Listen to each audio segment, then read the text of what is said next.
everyone! Welcome back again to my YouTube channel and for today's vlog. So mag-iiba na tayo ng intro, no? So direct to the point na tayo ngayon. Alam nyo naman, di ba? So ngayon guys, may bago akong loan application na nakita. Kapag gantong may bagong loan application, wag muna kayo basta-basta mag-i-install or magda-download hanggat hindi nyo pa alam kung anong meron sa application. So narito nga guys, sisilipin ko muna siya kung anong meron sa kanya at titignan natin kung okay siyang utangan. Syempre kapag bago ka sa mga loan application, mas maganda na may alam ka muna dun sa a-applyan mo or uutangan mo. And dito nga guys, ang i-vlog natin ngayon is about kay Honey Loan na meron siyang 361 ratings and 4.6 stars. So ilang araw ko na rin tong chinecheck tong si Honey Loan and talagang nakikita ko na tumataas yung kanyang rating. So meaning, mas marami yung nag-i-install at nagda-download sa kanya. Pero wag nyo muna tong i-install ha, hanggat hindi nyo pa napapanood tong video na to. Kasi dito guys, sa kanilang advertisement, sabi nila dito guys na achieve more with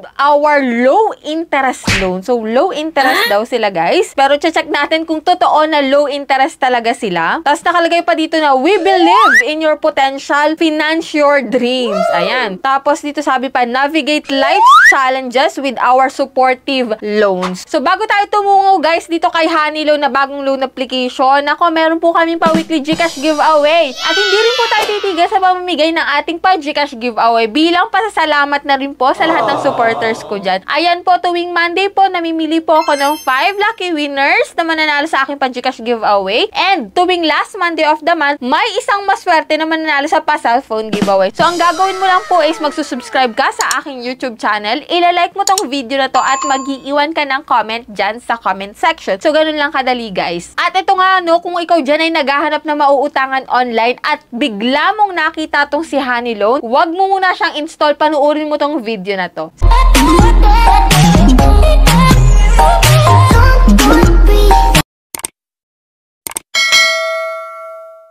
So, disclaimer, sa maniwalat kayo sa hindi tayo promoter or agent ng mga loan application na to. Especially itong mga bagong naglalabasan ngayon, guys. Dito, nag-share lamang po ako ng pag-loan ko sa kanila at pinapakita ko sa inyo kung okay siyang utangan at kung magkano talaga yung totoong ipapaloan nila sa inyo. And syempre, nag-share din po ako ng mga na-experience ko na before and hanggang ngayon na nauutangan ko. Nasa sa inyo naman yan, guys, kung maniniwala kayo or hindi. Basta ako, sharing lang ako ng experience ko. Positive lang tayo dito guys. Love, love, love. Ayan. So dito na tayo guys kay Honey Loan bago nyo pa siya ma-install. Ito nga pala guys, hindi available sa Google Play Store, kundi sa App Store lang sa mga iOS phone. So dito guys, under siya guys ng Warm Cash Lending Corporation. At kung i-check po natin kung siya ay naka-register sa SEC, yes po, naka-register po itong si Warm Cash Lending Corporation na may pangalan po na Honey Loan. Ayan, ika 132 po siya dito, no? Yan, naka-register siya pero hindi po ibig sabihin na porket naka-register siya sa SEC is okay na siyang utangan, na legit na. Still, may mga loan application talaga na kahit naka-register is nandyan yung panghaharas, lumalabag sa Data Privacy Act. And ito nga guys, no, para hindi na kayo magoyo, itong si Honey Loan ay titingnan ko para sa inyo. Ayan, dinownload ko po at in-install ito si Honey Loan. So, dito guys kay Honey Loan, syempre, katulad din ng mga loan application na review ko na before,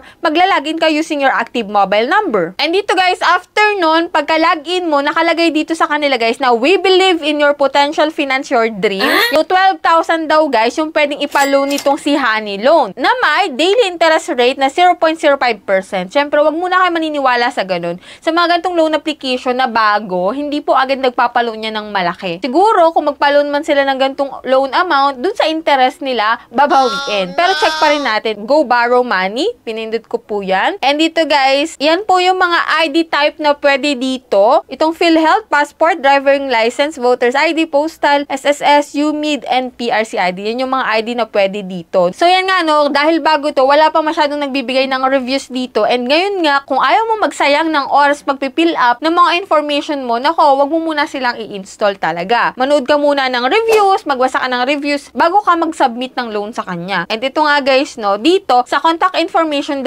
contact number lang po yung hinihingi nila dito. Pero, yung yung dalawang yun, maaari nila yung i-text or tawagan. Kaya siguraduhin mo, if ever man na umutang ka sa mga OLA, siguraduhin mo pa rin kung sino yung ilalagay mo na contact references. Kasi maaari nila yung bulabugin kung hindi ka nasagot sa mga tawag nila. So, ganun sila, no guys. Ganun yung kalakaran nila. Yung contact reference mo yung bubulabugin kapag ayaw mong sumagot sa tawag nila. And after nun, after ko magbigay ng mga information ko, after ko mag-fill up, ito po yung nakalagay na dito, no? Hindi na siya honey loan. Bigla na siyang naging si Pera 247. Meron pa ditong 365 loan, may Apple loan. Ganyan na ganyan rin talaga yung mga loan application na nakikita kong mga bago ngayon sa iOS phone. Dito, hindi na si honey loan, kundi kay Pero 247 na po ako mag-a-apply. Which is may loan amount na siya na 5,000 pesos. Yan, sinasabi ko na nga ba eh. Diba, hindi 12,000, kundi 5,000 na lang. Na may daily interest nga daw na 0.05%. So, click ko yung apply para mas makita ko pa yung loan details niya, guys, no? So, dito, guys, yan, may borrowing term daw na 120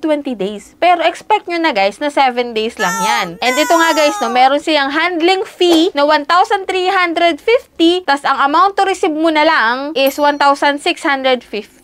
So, kung ipagpa-plus mo yun, guys, nasa 3,000 lang. Ibig sabihin, 3,000 lang talaga yung ipapaloan niya, hindi 5,000. So, check natin, confirm apply ko, no, para may pakita ko sa inyo. Ayan nga, 3,000 na nga lang po yung ipapaloan nitong si Honey Loan, which is naging si Pera 247. And, under review yung aking application. So, sa mga ganitong loan application talaga na bago, wag kayo basta-basta magkiklik ng install or magkiklik ng submit application hanggat hindi nyo pa nalalaman kung magkano talaga ipapaloan nila sa'yo. At kung magkano yung mga mababawas, kung magkano yung marireceive nyo. Kasi nako, delicate yung information mo and delicate din yung mga contact reference mo na nilagay mo dito sa pag-apply sa kanilang loan application. So, yan nga, under review. Dito nga guys, ipapakita ko sa inyo na, yan. O, not pass. Hindi daw ako pasado or hindi ako approve. Hindi ko alam guys kung lahat ata ng mga bagong loan application na a-applyan natin ngayon is rejected na. Kasi sa mga na-applyan ko before na mga bagong naglalabasan na bagong loan application, kakaunti na lang yung nag-a-approve sa akin. Hindi ko alam kung ako lang din ba yung nakakaranas nito or kayo rin. So dito guys, para sa akin no, hindi siya okay. Kasi after mong magbigay ng information mo, rejected ka rin pala. Tapos, ang mabigat pa dun guys, is dun sa marireceive mo na loan amount. 1,650 sa 3,000. Halos nangalahati na lang po talaga yung ibinigay nila sa atin. And, 7 days lang to guys ha. So, yan guys, yan yung meron dito kay Honey Loan na rejected nga po ako. Na kanina sabi nila 12,000 tapos naging 5,000 hanggang sa naging 3,000 na lang. Pero ang marireceive ko lang is 1,650. So, yan na, ipakita ko na sa inyo kung anong meron dito sa bagong loan application na Honey Loan. If ever man na nakita nyo to sa screen ako, kayo na lang talaga yung magdi-decide kung go pa rin kayo dito or hindi na talaga. Kasi, di ba, pinakita ko na sa inyo kung magkano yung marireceive nyo at kung ano-ano yung mga ibabawas. Kaya, lagi ko pong sinasabi sa inyo na bago kayo mangutang sa mga loan application, manood muna tayo ng reviews or magbasa ng mga reviews about sa loan app na yon bago natin sila applyan. Para sa huli, wala na tayong sisisihin pa na kesyo binilag ni ganito, kaya ako nakautang. Hindi po, tayo po yung magdi-decide niyan kung uutang tayo or hindi. So, yung mga vloggers guys is nagbibigay lang sa inyo ng awareness kung okay utangan yung mga loan application na yun. And that's it. Sana nakakuha kayo ng konting idea dito sa ating vlog about dito kay Honey Loan. So, sa mga hindi pa dyan nakasubscribe sa aking YouTube channel, pakiclick po yung subscribe button at i-on nyo na rin po yung notification bell para updated kayo sa susunod pa nating topic ng mga bagong loan application. So, that's it. Bye-bye na muna for now, guys!